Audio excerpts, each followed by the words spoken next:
meant everything. Because it was that defining moment of nothing will defeat me. You can get knocked down a million times. You can eat shit. You can mess up your knee. You can puncture ribs. It does not matter. Obstacle is going to get out of your way. If you keep pushing, it's going to get better.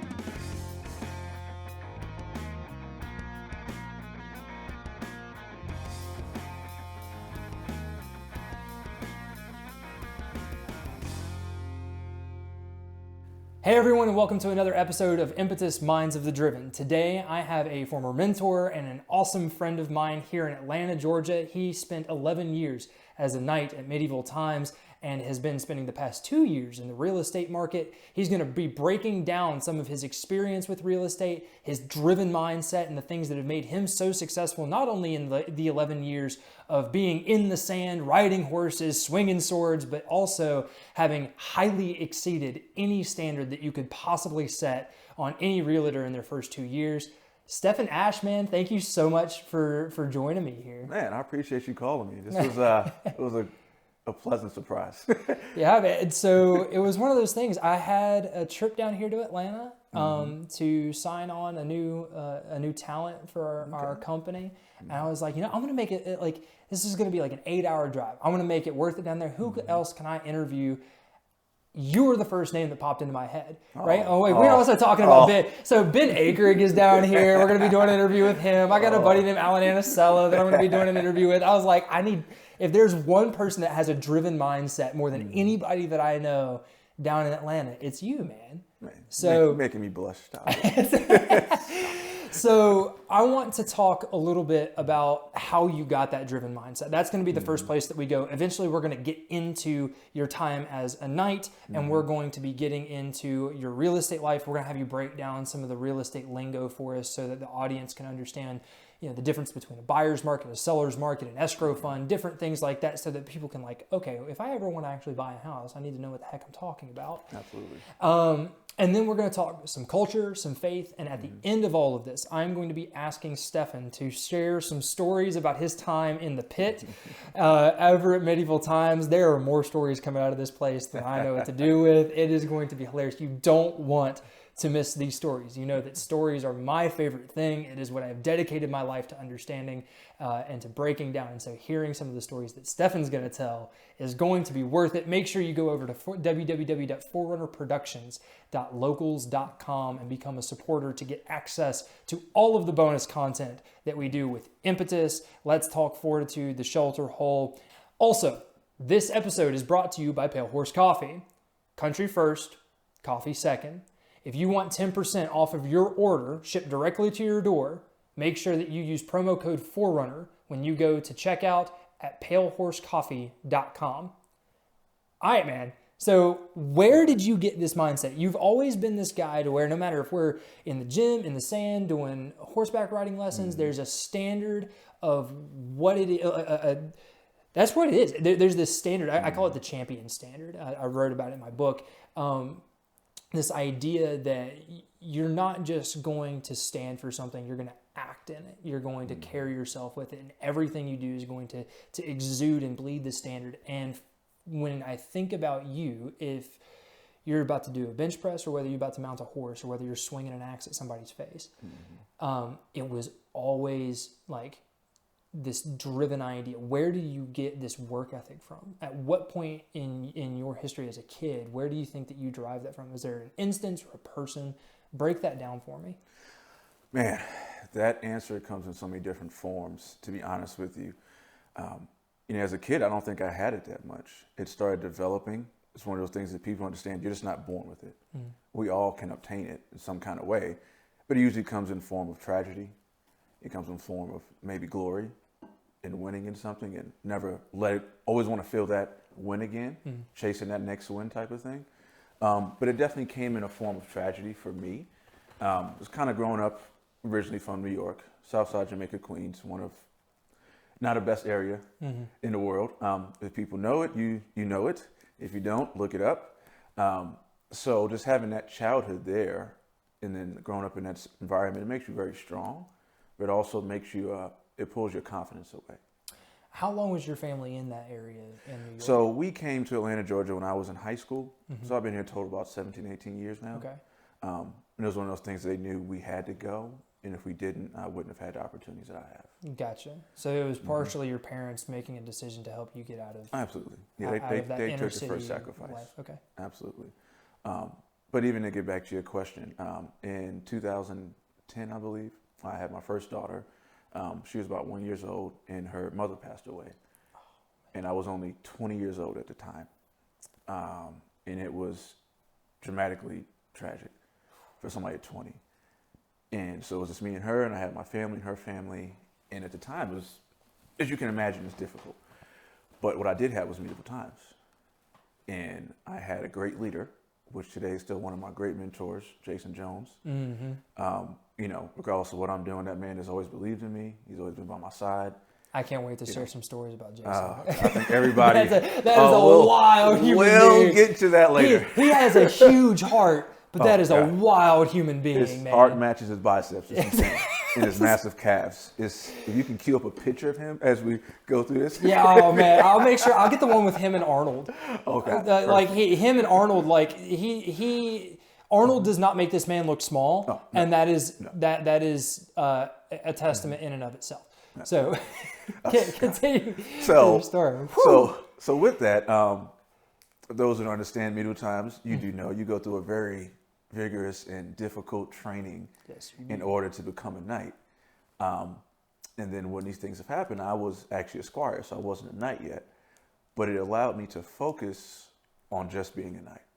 And that's all I wanted. That was my only goal. And I said I want to make my daughter proud. And I want to shed some type of positivity in our right now tragic life. And so to kind of give some numbers behind that as well, the average person takes about 6 to 8 months to become a knight. I did it in 3 months. That's just how determined I was. And that was kind of the cornerstone where it started. And then as you talked about, my mindset is always, and from there it started the mindset of how you do one thing is how you do everything. Plain and simple. You can't just, it comes to diet, you can't just eat good and not work out. You can't just work out and not eat good. But then it transformed to more. I wanted to be a good leader. I wanted to be somebody that people looked at me and said, man, like that guy made a crap situation to something amazing. And know that they can do the same thing. But I had to do it in every form, in every aspect of life.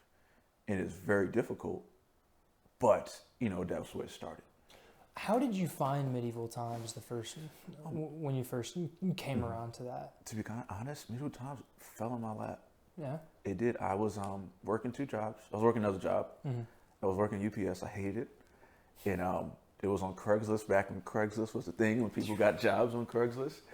And it said, Craigslist is still a thing, but they haven't updated the user interface since Windows 98.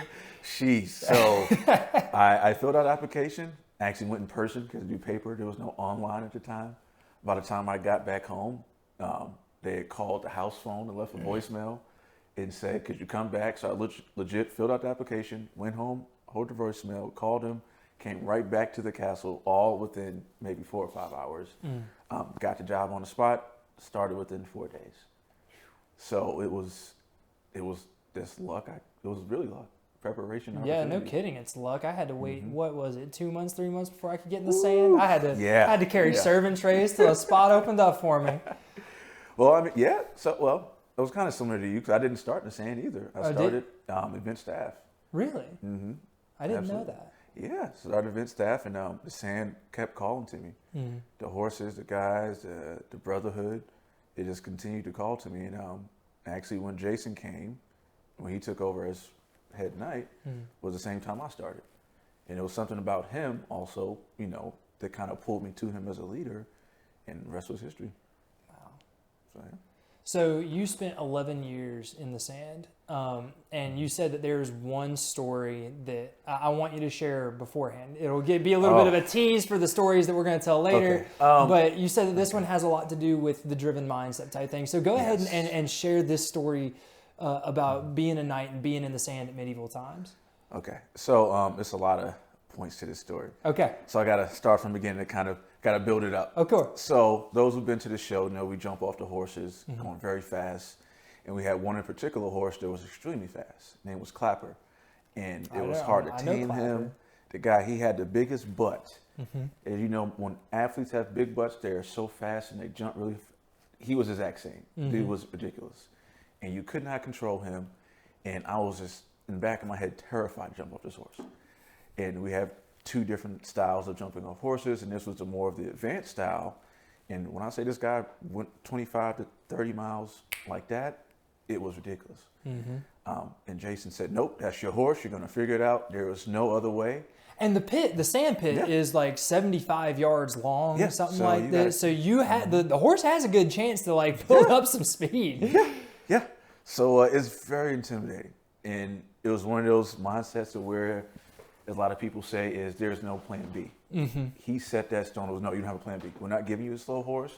You're not getting another horse. You're going to figure this out. You can't do this position, which to me meant everything, because it was also how we potentially got promoted and, and kind of rose in the ranks. But that was my Clapper I had to get through Clapper. He was like the gatekeeper. And so I was I'm going to do it. I went through practices. That's what we call eat shit. It's when you pretty much face plant. Over and over. And the reason behind that is because the sand is full of horse poo.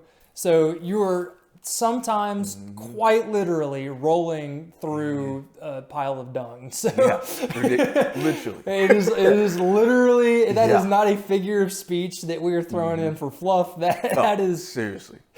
And so I've always been a heavy-set guy, and it was difficult. I was, right now, so I'm about 240, 235, still work out pretty strong. If you can't see, if you're listening to this at home, Stephan is built like an NFL linebacker. So this dude is huge. Okay, continue. So we do the show. I had everything else down as far as it was a speak and roll. I won't get into all that. That's too much. But it was a speak and roll. It was the bad guy role at the time. And I did the first couple shows, and they put me on Clapper. And I'm thinking, maybe in the show he'll be better. Is this back when the show, The Green Knight, was still the bad guy? There was the one right after The Green Knight. Okay. It was a Herald show. The Herald of the North show. Herald of the North. So this is the one that they were still running when I came in. Yes. Okay. So going to show, and Clapper just did not listen to anything. I could not control him, and I hate shit. Show after show. It was at least a good 4 shows. And it was just like, man, this is ridiculous. I'm tired of getting hurt. I was like, I'm strapping up my knees. I'm gonna do this. I'm gonna do these different things. And then one day, it was a matinee. It was a pretty big show. It was like thousands, like close to 1,000 kids there, and the chaperones. And I was like, no, this is it. I'm tired of this. I was like, I'm not gonna hold him back. I'm gonna let him run, and I'm gonna just dominate this horse. And that's what I did. We went out. It was time to do the fall, the jump, so we say. And I flew off that bad boy, and the excitement, I popped up so fast, and like the adrenaline, and I was punching my chest. I was doing LeBron. It was everything. That moment of that 5-second moment meant everything, because it was that defining moment of nothing will defeat me. You can get knocked down a million times. You can eat shit. You can mess up your knee. You can puncture ribs. It does not matter. Obstacle is going to get out of your way if you keep pushing. It's going to give up. And a horse that nobody contained, I finally got. That's awesome, man. And so how did you come to meet your current wife? You were working at Medieval Times, obviously. How did that story play out? So you're driven, you're dealing at the same time with the loss of your first child's mother. How did your current wife sort of enter your life? Funny story, we actually met in the gym. Okay. And she did not like me at first. She didn't give me the time of day. But I was persistent. I was persistent at first, and then I gave up. And then she was persistent. So it was like a turn of events. How the turns table. And I was like, get away from me, lady. Get out of here. And then she just poured it on, and I couldn't fight it. And we finally just opened up to each other, and 3 kids later, here we are. That's awesome. So had you had enough time to recover from that? And I asked this really personal question because a lot of people think that other people will fix your baggage type of thing. And I've heard story after story of people saying like, man, I wish that I would have gotten myself together a little bit more before I entered into this thing. So Gotcha. where were you in that process, and what did you learn out of dealing with that process of kind of learning to open yourself up in love again? I would say I was probably 3 or 4 years away from, well, about 4 years. Mm-hmm. 4 years away from the incident happening. It took a lot of, fitness was kind of my outlet. Fitness, and then giving everything to medieval times, and pouring my efforts into just being the best knight I could and the leader I can in the sand, that where I didn't ignore it. Mm-hmm. So I always, kind of behind that self-building of, just building personality and trying to tackle those demons. Yeah. So she came along, I would say, probably one of the best times in my life, because I was very happy with myself at that time. But I knew that in order to make that work, I had to be different. Mm-hmm. And at that time, luckily, I was ready to be different. Was it around the same time that you had the victory over Clapper that you were Honestly, it was. Yeah. It was. They were very close to each other, hands down. I don't remember exact dates. Yeah. But it was very close, because at that time, I know that I started becoming that guy that took all the really difficult horses, and I didn't fear any of them. And then I was like, nope, I don't care. I got it. Don't worry about it. So I knew that timing was about the same. That's a whole different, like after getting thrown off Morrow a couple times, and then Morrow trying to mount me one time after a show. You want to talk about fearing for your life. Yeah. Just wild. What was it like trying to raise a kid and also being in the sand for evening shows at the same time that she would really be home from school? It was difficult. I had a lot of family support at the time. They were there for me, so luckily they worked during the day. Well, obviously we didn't really work during the day that much. Yeah. But when they did, she was at school, so it was difficult. So I drive back and forth, because at the time we lived 45 minutes away from the castle, so I would have to pick her up from school, drop back off at home, come back to the castle. It was taxing, but what else do you do? Right. Do you tap out? No, you do what needs to be done. And then when the situation becomes, I would say, better or presents itself, you take advantage. Yeah. So it's no real glamour to that. It was just a lot of grit, really. Yeah. Just making it happen. There's something to be said about people that have grit. Once again, I talk about it in my book. That's one of the big things that my mother impressed upon me is the difference between people that make it and the people that don't is this idea of grit. Yeah. Are you going to have grit? Are you going to bear down, buckle up, and just get it done even through the suck? Yeah. What made you decide to leave Medieval Times? I've seen you in the sand. You command the role. It's obvious that you loved riding the horses. It's obvious that you love the physicality side of it. What made you decide to leave and go into real estate? Oh, man, it was a lot of factors. I'm big on podcasts and researching very high achievers and winners and things like that. And there was one thing that came to mind, and it was, gotta go back, it was actually Steve Harvey. And quite a few people said the same thing, that you have to jump. And that jump is a form of taking a risk. You have no idea what's going to happen, but you know that whatever vision you have, you got to see it through. And it goes back to the grit, knowing that I'm just going to stick in it as long as I have to. It goes, I'm a big researcher of the Navy SEALs and military individuals like yourself, that where, sometimes you're under the highest pressure of stress, and you got to stay cool and push through it. But to answer that question in a simpler form, was I knew it was time to take a leap and do something different for my family. The hours were not the best. The money was okay. But as far as missing out on their life, I felt like I could do more. I felt like my work ethic could potentially find success in anything, if that makes sense. Yeah. So I just believed in myself, and my wife believed in me. She wanted me to take that leap and go after my dreams. And honestly, it was probably one of the hardest things I've done.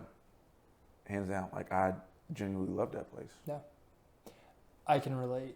I cried my last day. I was getting ready to join the military. I was ready to serve my country, go down range, blow stuff up, which anybody that's heard knows anything about my story knows how that sort of ended up. Yeah. But the hardest part about making that decision was walking away from medieval times. And it was, for me, it was because of the horses, because those horses saved my life. And that's a story for a different day. Why real estate? Real estate, something else that kind of opportunity presented itself.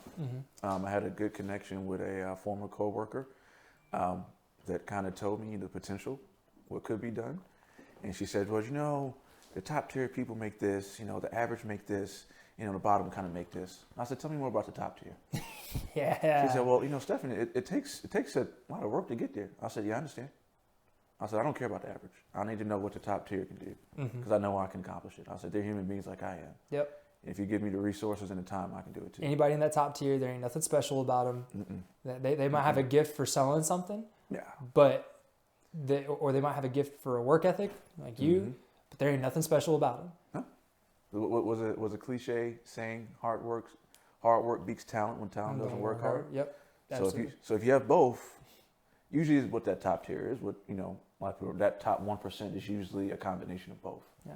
And I was ignorant to think that I could be that top tier, but I didn't care.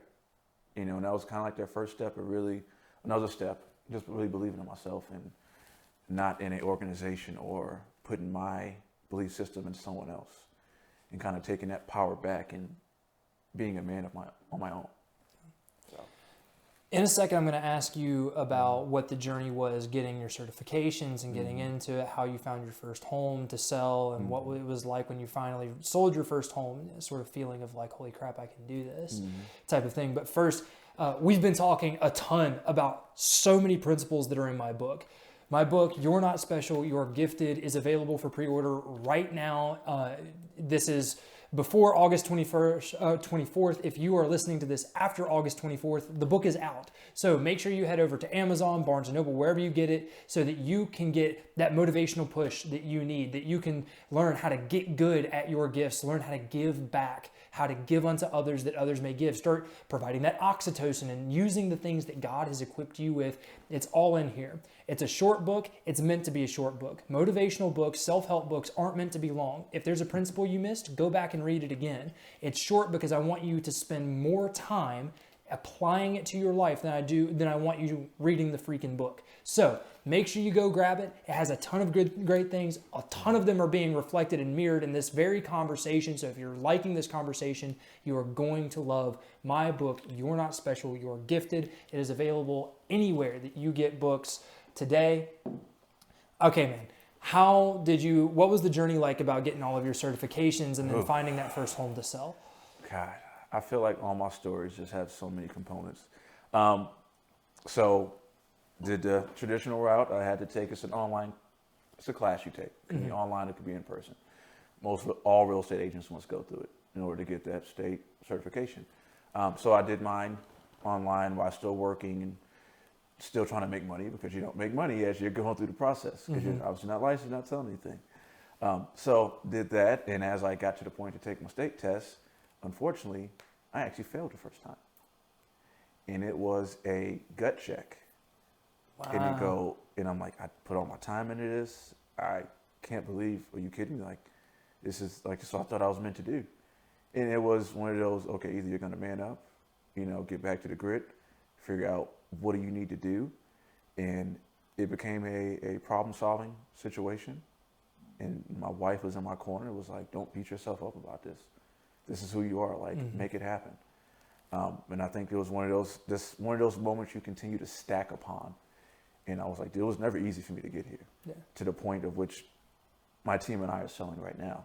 So went back, took it again, had to do some double up on studying, had to get some help, take some extra classes, spend some more money, which I didn't have at the time. And I passed. Okay. And then nothing starts there. You just pass. Yeah, you just pass. You don't really have anything to sell. Yeah. I was lucky enough. I dropped some seeds in some ears, and people were willing to believe in me and let me sell their home. And I had a very good start from that point. I kind of tapped into what we call sphere of influence. It's people you know, love, and trust you. And I was able to, within my first couple of weeks, I got 2 listings on the market. So it was like, whoa, what's going on here? But then when the first one closed, like you said, it was one of those things, a defining moment of, I did fail. It was hard to get here. I had to work a million jobs in that path to come to this point. When that first one came, it was breath, kind of that relief. Like, Right. I can't do this. Like maybe I'm meant to be here. So it was. And that whole maybe I'm meant to be here has evolved tremendously. You've sold in the first 2 years of being a realtor 50 homes. So let's put this into context a little bit. You've sold 50 homes in your first 2 years. I want you to break down like how many of these homes first year, second year realtor is expected to sell, and then sort of tell me like beyond just the mindset, like how did you go about finding these homes? Was it a lot of word of mouth? Was it a God thing, or what was your strategy in sort of being so successful in this? But start with the comparison for us so that we can. Okay, so a lot of people hear the 50 number. Oh, that's great. You're doing really good. So kind of like you said, break it down a little bit.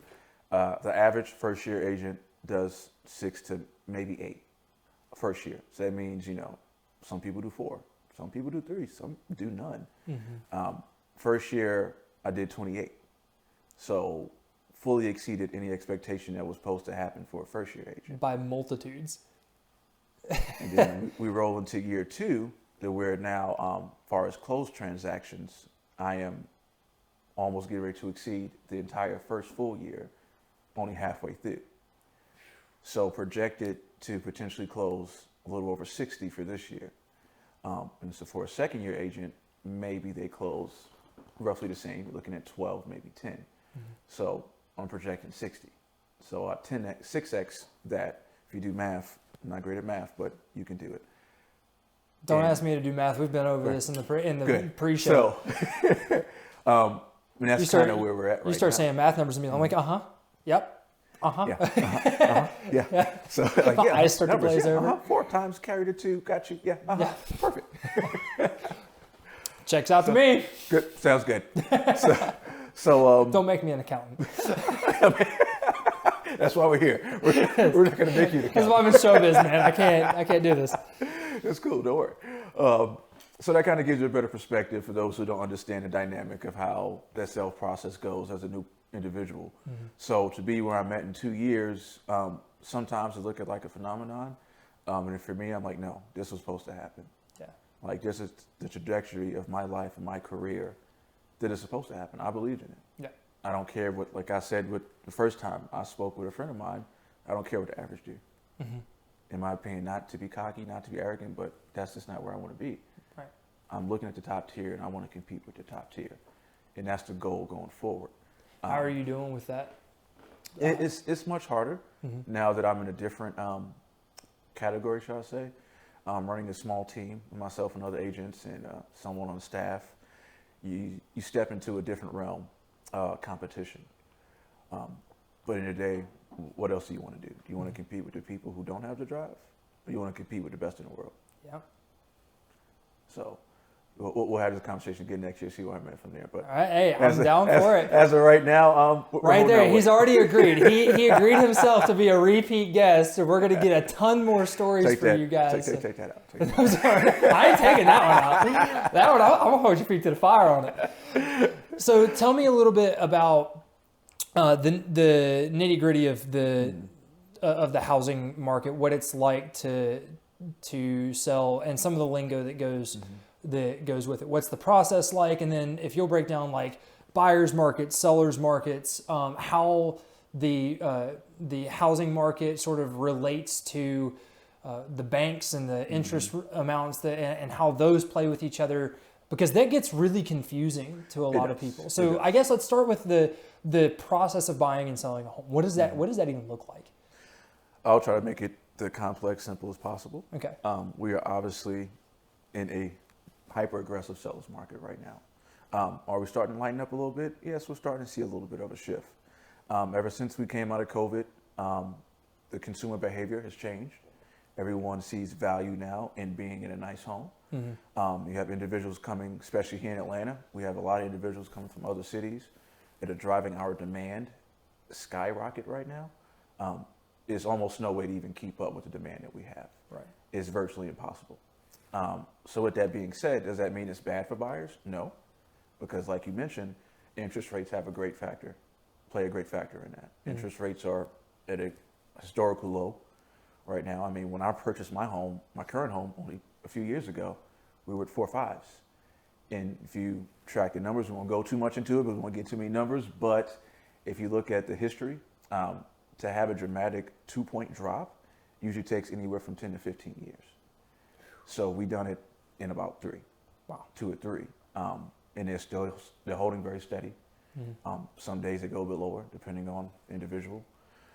But to kind of recap, like you said, what causes a seller's market? I'll explain that as well. Supply and demand. Simply, we just don't have enough homes for the amount of people who want to buy homes. Okay. So when you put a new home on the market or any home comes available, you have a ridiculous amount of people all wanting the same home. Boom. Boom, boom, boom, and it just immediately drives up the price. Offers from day one. Yeah. You get into a very competitive situation where most homes see on average 8 offers. A few months ago, we were probably seeing 15, but now we're talking about 8 or 9, 10. You know, to say 10 is a fall off or a drop down is crazy, because we were seeing 16, 20, just depending on the neighborhood, the school district. And pre-COVID, what were those numbers like for offers on homes? Was it like 4 or 5 offers on a home? No, not even. Really, like 1 or 2 at a time, right? Yeah, 1 or 2 at a time. Wow. Homes were definitely sitting on the market much longer. We were still, at the time, everyone thought we were in the seller's market. Okay. It was compared to inventory, but you were not seeing this crazy multiple offer situation. Where are people moving from? Everywhere. Everywhere. New York, California. It originally started with a lot of the cities that are shut down right now. Well, they're not shut down anymore. Right. But post-COVID, all those cities had no intention of opening up. Right. And people were just fed up. Yep. Goes back to the consumer behavior, like we talked about. They had enough. It could have been politics. It could have been the kids wasn't going to school. It could have been lack of jobs, and they just saw the opportunity here in the South. So obviously Georgia and Florida, we saw a huge increase of individuals coming to our state. Right. So, I mean, they came from everywhere, droves, just every city across the country. Wow. Insane.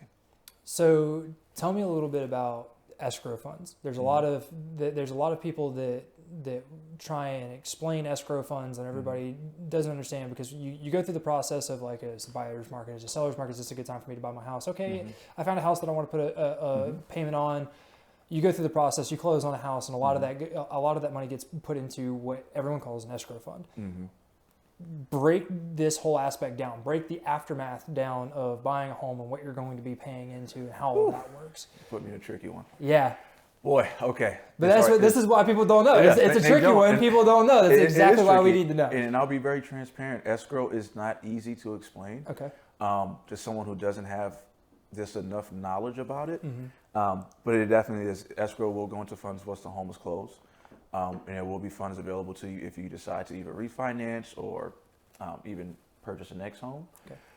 However, that is such a financial side of explaining escrow in detail to where it makes sense and is value to everybody.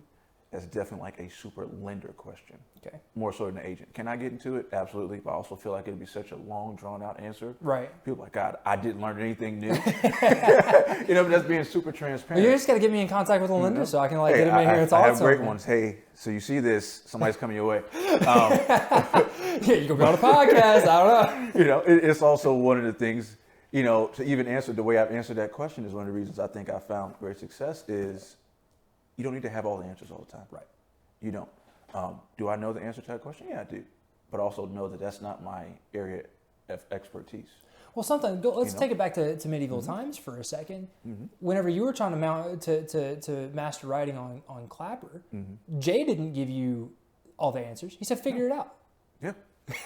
Yeah. So it's one of those things where even back then, where you were learning a lesson that you applied just now, where you were saying, you don't got to have all the answers. You don't. Something now, me and my wife tell my kids, read the room. You can learn a lot by just watching people and seeing what other successful people do. in how they do things. Mm-hmm. You don't always need to always possibly necessarily read the book or get the answer from the person that maybe has the answer. Just sometimes being in it is enough. Yep. And sticking in it can be enough.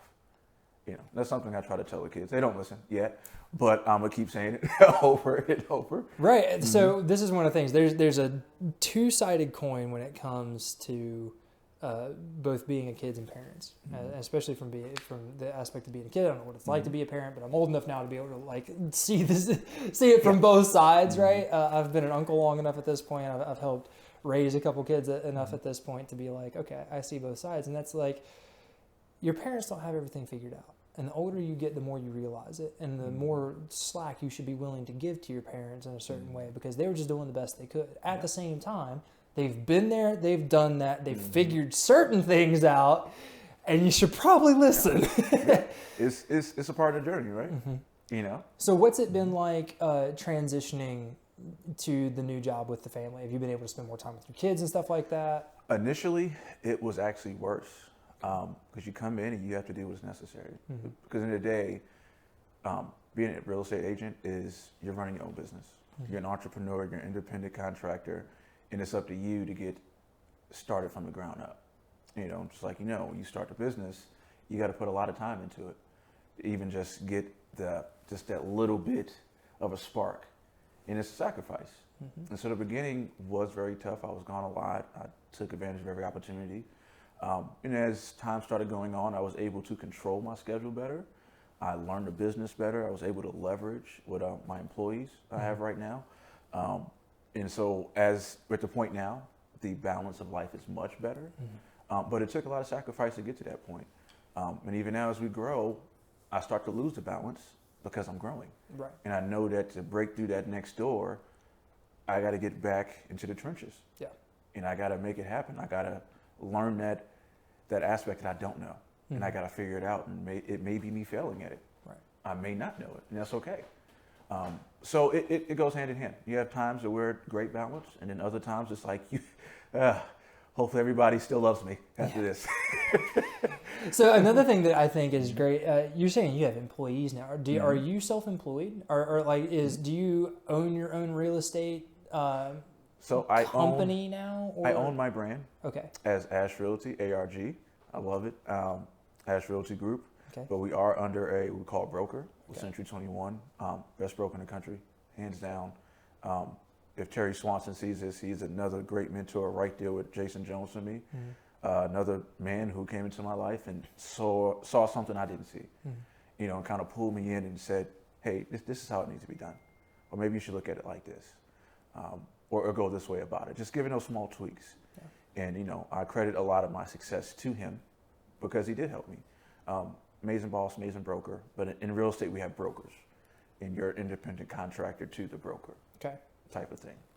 Gotcha. So that's a segue for me, actually, because one of the other shows that we have is a show that's based on entrepreneurs. It's called Let's Talk Fortitude. It's hosted by my father, Big John G. He is awesome at breaking down what makes these entrepreneurs successful. We also take a lot of pride in highlighting veteran entrepreneurs. So if you want to know more about what it's like to be an entrepreneur, the struggles, the strife, and the victories, and why it's so worth it, that if you have a mind and a passion for building businesses, or you have an idea that you think it needs to get started, why you should go and do it. If you need that extra push out the door, the way to find that tenacity, that inspiration to really talk about the business side of it and the stories of the people that are behind those different ventures, all of that happens over on Let's Talk Fortitude. So on YouTube, anywhere you get your podcasts, make sure that you go listen to Let's Talk Fortitude, hosted by Big John G.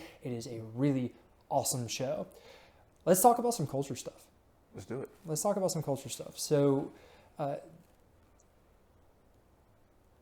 we have seen a dramatic shift in the culture in this country, even before COVID-19 hit.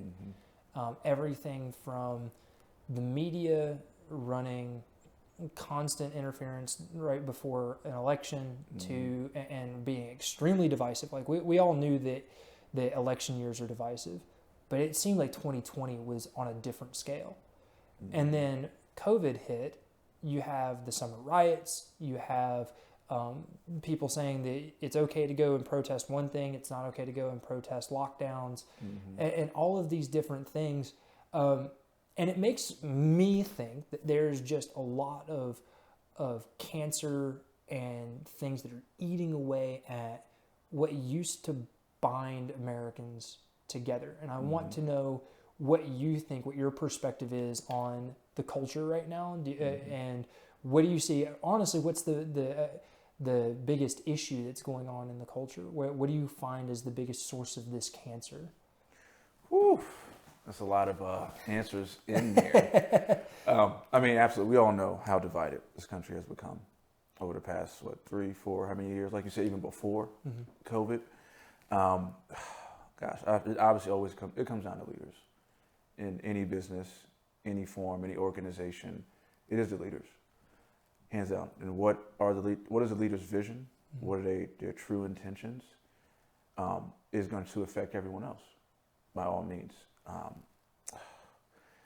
And as far as what is going on, whew, man, in my opinion, it is a lot of, we have become so disconnected because for some reason we don't think that we're all one race. And let me kind of break that down a little bit better. Okay. As a fellow, not a fellow, but someone in the military, if you're at war and someone there's a 6 and enemies coming, I don't think you care what color that person is. Oh. Because if you get hit or he gets hit, you're going to bleed the same color. That bullet's going to affect your body the exact same way. And I think that we have lost that. And for me, I'm very faith-driven. I am a Christian.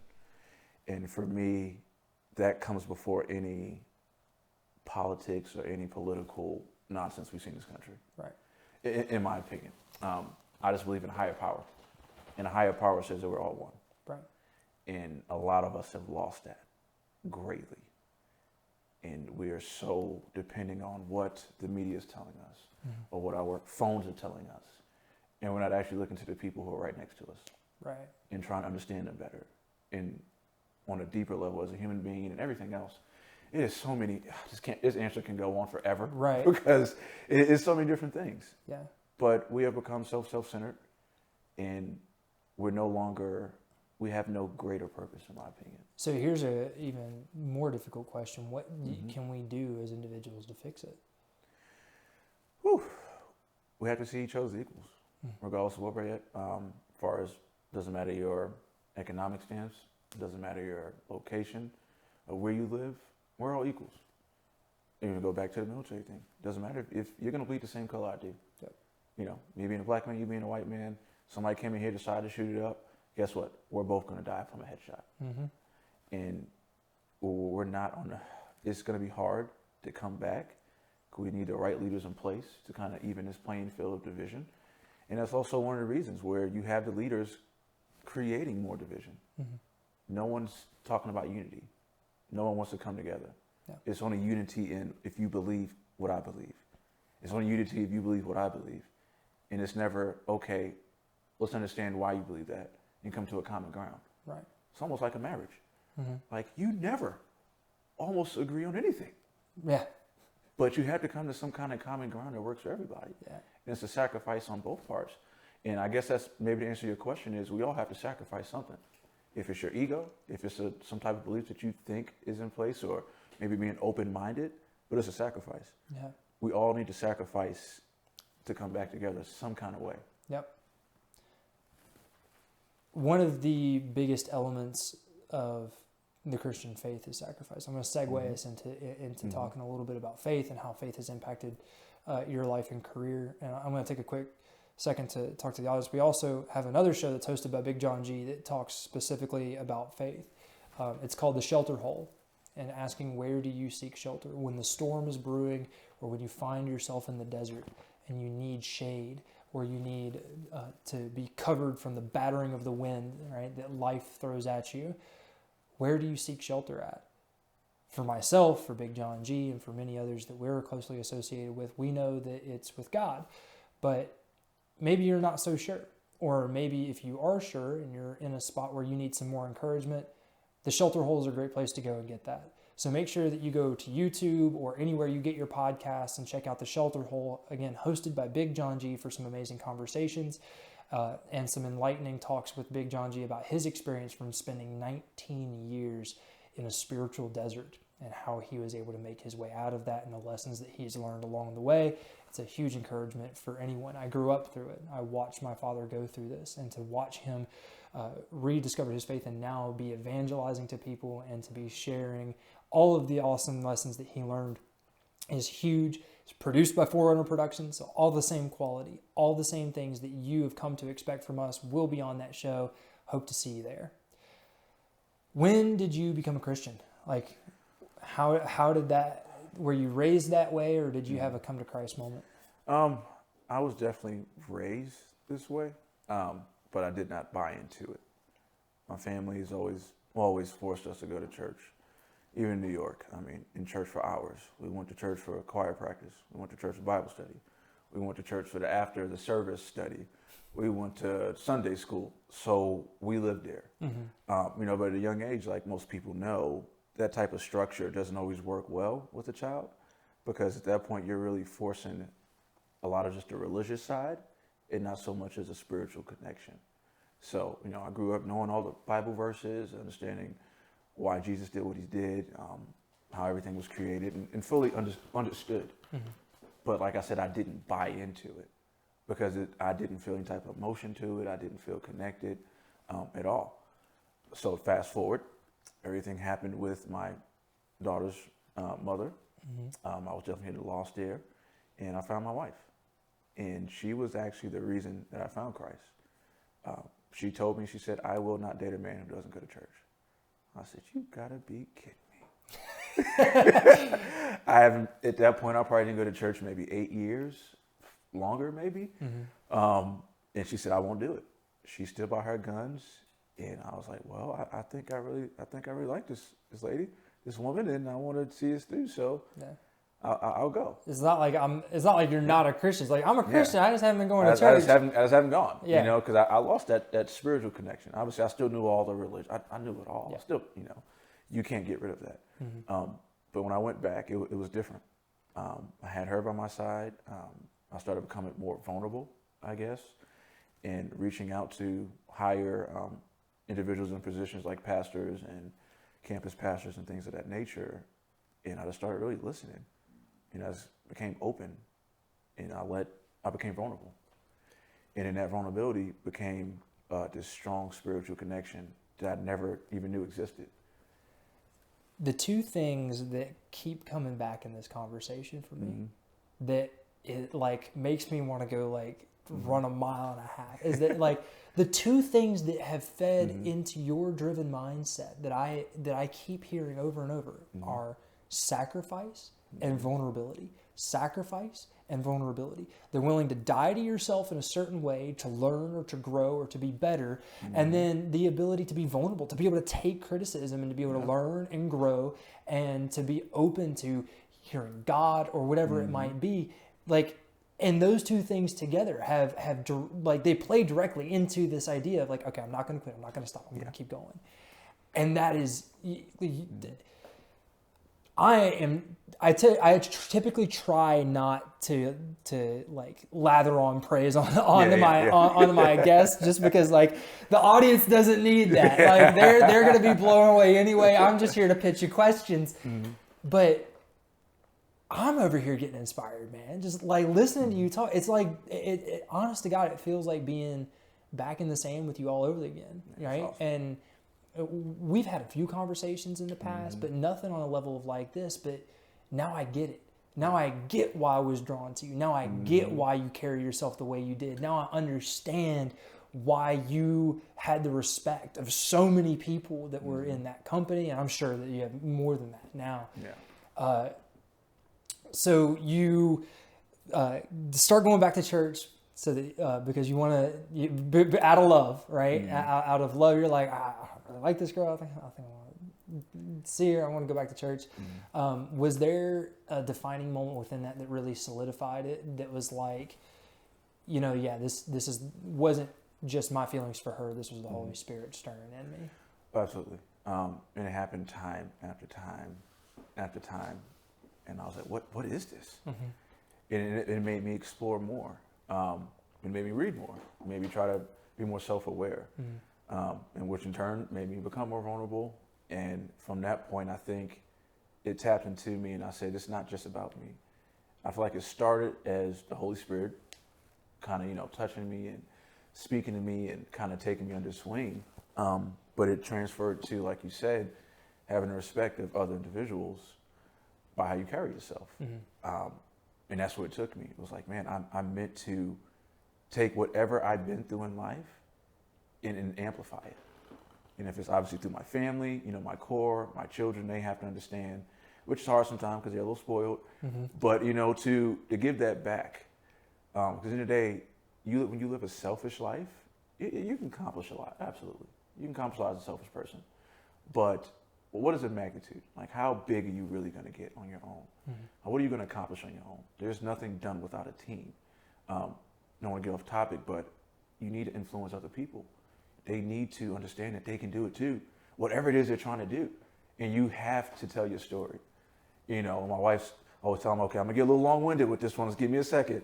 She's like, oh my God, here we go. But it's when you're passionate about something, you know that, hey, I came from this. And there's no reason that you can't. Every person in our company can identify with that. Because so that's me too. but it's we hear it over and over, but it's true. And you have to stick into it. It's funny, even kind of going back to what you said, as you said, in that company, people respected you. So, well, this is years ago we're talking about, and how would I know that I would be here and talking with you years ago if I didn't understand the magnitude of being there, present with that person, and pouring into them whatever you can. You don't have to have $1 million. You don't have to have $1,000 to give people. You pouring into people and just being your genuine self and not being self-centered somehow always blossoms. Pull-up competitions, for some reason, the pull-up competitions. Those are the best. I probably cursed a lot during those. Yeah, for the audience, man. Okay, so we'll get into stories in a second. That's actually a great segue, brother. Oh, man. We are gonna call it right here for the regular content. If you guys want to hear us reminisce about some stories from the sand, some of them that I was a part of a lot of them, I guarantee you I wasn't even around for. You got to go over to 4runnerproductions.locals.com and check out all of our great articles, all of our bonus content, as well as all of the 4Runner Productions shows. You have Story Dose, where I sit down and I read and tell stories. We have The Shelter Hole. It's our evangelical show that I mentioned earlier. Let's Talk Fortitude, where we tell the stories of entrepreneurs, and we really take a pride in talking to veteran entrepreneurs, as well as Impetus Minds of the Driven, which is where you are right now. And if we're not going to see you over at 4runnerproductions.locals.com, then we'll see you here for the next one. Thanks for being here, guys.